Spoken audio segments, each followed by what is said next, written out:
everyone. Jeff Ludwig, Director of Education here, dropping in on you for the latest installment at our look at the 150th anniversary of Mr. Seward's Table Talk series.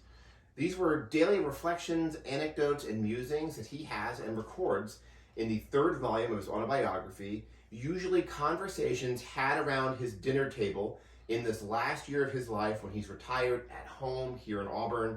Today I'm talking to you from his library, and I'm standing, not coincidentally, by the bust of Lincoln because Lincoln was very much on Mr. Seward's mind in the month of May 1872. He turned 71 that year. He's working simultaneously on his autobiography. He must be thinking about the Lincoln legacy and his place within that. He's thinking about diplomacy on the largest level, what that means to have been an American diplomat. He's also working on his travels book, so there are some reflections in here about his recent trip around the world that he had undertaken in 1870 and 1871. And of course, spring was in the air, and he was enjoying time outdoors in his gardens and visiting the family home at Woodside. So, the few minutes we have together today, I want to take you through, there aren't that many entries. Mr. Seward seems to slow down. Maybe he's hosting less in May 1870 for some reason. There's only a few pages of these. Sometimes an entire week or more goes by between sections.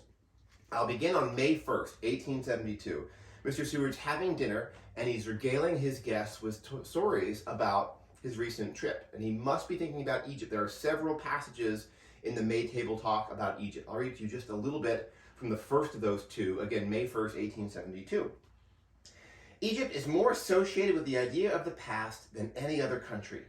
Elsewhere you find the relics and mementos by searching for them, digging for them, studying them out of the modern civilization which has overlaid them. But in Egypt, the monuments of the past confront you at every turn and tower up. Seward's also thinking about his youth. In his autobiography, he writes at length about the times he was able to meet General Lafayette, who was with Washington in the American Revolutionary War, and who actually came back and toured the country again 50 years later in the 1820s. When Seward was a young man, he escorts him through Auburn on his march across New York State. He recalls in the, it would be the May 5th Table Talk about a conversation that he had with Lafayette, either during that time or when Seward actually visits with him in the 1830s, when as a young man he visits Paris. Lafayette told him that he very early on, when assigned to General Washington, was honored by the password at basically checkpoints within Washington's army base being Paris. So if he was approached while going from A to B on the base, and someone says, who goes there? What's the safe word? What's the password? The answer was Paris. But of course, for Lafayette, here's the amusing anecdote part of the story, he wouldn't have said Paris, Seward says. He would have been in his native tongue saying Paris.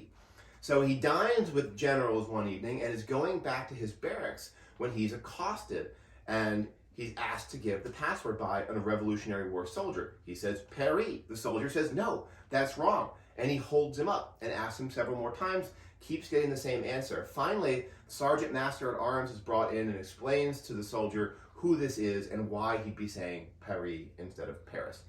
This gives you a little bit of a flavor of what Seward's doing. These really are often anecdotes like this. Not all of them are charming.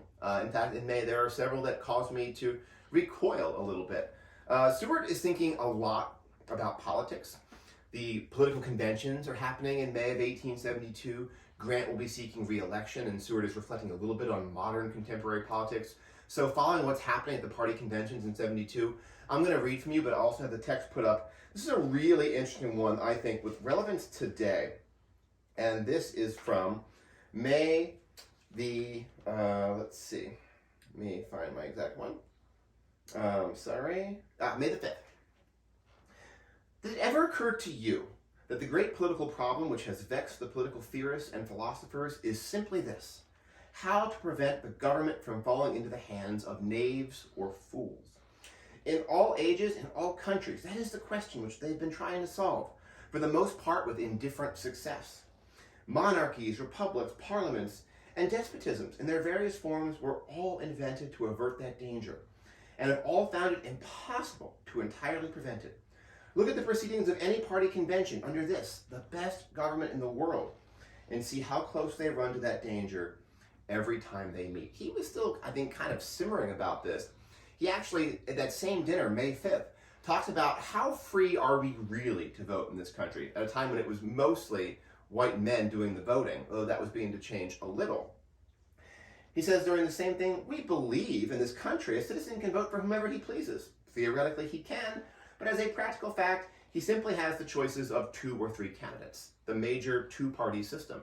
Seward says it seems crazy to vote for anyone outside of that. It's like throwing your vote away. So here he is in 1872. He was very much a part of the two-party system, a Whig against the Democrats in the 1830s, the 1840s, the early 1850s, and a Republican in the later 1850s and 1860s. So he was always a stalwart of one of the two parties, but here he is in retirement, maybe thinking critically about whether this two-party system of only 2 dominant factions was actually a good thing for American democracy. And he's thinking about Lincoln.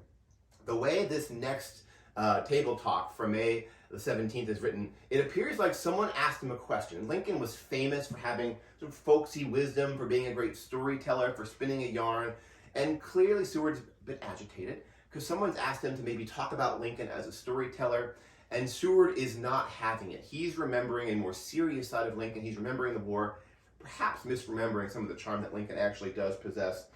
But here he goes. In answer to this question, May 17th. I doubt if Mr. Lincoln ever made the pun that you ascribed to him. Mr. Lincoln, contrary to the general impression of his character, was a serious man whose mind was occupied with grave subjects. He was not given to ingenious quips or fancy or play upon words. He liked to hear or tell a story not so much for the story's sake as for the illustrations of the point under discussion. That does check. His use for stories, whether new or old, was that, and he was singularly felicitous in it. I never heard him make a pun and rarely heard him tell an anecdote unless it illustrated something. In that same dinner, thinking about his work as perhaps the greatest diplomat of the mid-19th century in service to Lincoln, keeping the world out of the war, how careful he had been in that pursuit. You can also see a signed picture of Lincoln here. He talks about what being a diplomat meant, how careful he had to have been to be honest, a man of integrity, to choose words carefully, as he says Lincoln did. It is a popular fallacy about diplomats, as about lawyers, that they gain their ends by deceit and chicanery. On the contrary, the best and highest diplomacy is marked by extreme frankness. No man has to weigh his words so carefully as the diplomatist. He must say nothing that he does not mean. He must say nothing that his government and his peoples are not prepared to stand by. To utter even a sentence in the way of deception or intimidation, which his country will not maintain at the cannon's mouth, is to pave the way for his own country's humiliation.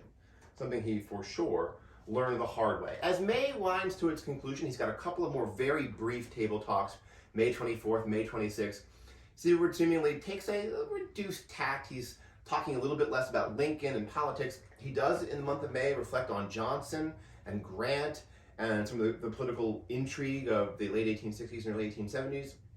He takes some time off to talk about how much he's enjoying his retirement, being at home in the gardens and rowing in the lake. And I want to close, we'll hopefully have some images to show you from both of these, to give you just a bit of a taste of what daily life is like for Seward, enjoying being in his garden, seeing nature all around him, and enjoying going down to Owasco Lake, where his family had a summer place. And here is, just to close, a bit of Seward at early summer, late May 1872. This first one's actually kind of funny, I think, from May 24th. Not man only, but the whole animal creation are always more or less at war. Interesting. This garden we are sitting in is the most peaceful of scenes.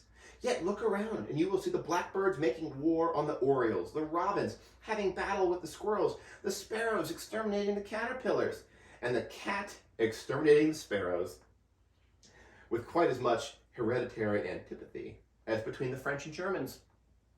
It is a subject which I commend to the attention of the next World Peace Conference. Funny, Seward. Finally, end of the line, the last section, May 26. We had been rowing up the lake against the wind, so as to have in its aid returning, when presto, it changed right around and we had to fight a headwind both ways. Nothing seemed so capricious as the wind and the waves. And Seward would enjoy both that summer, being on the lake, enjoying his gardens. We hope to bring you some more stories like this in our June installment. We'll also do July. Sadly, though Mr. Seward lives until October 10th of 1872, he ceases to record and document any more table talks. So we have 2 more months to bring you. Seward in summer, the last summer of his life, and we'll continue this series into the fall, tracking his final days and getting us to October 10th this year, the 150th anniversary of Mr. Seward's passing. Thanks so much for watching.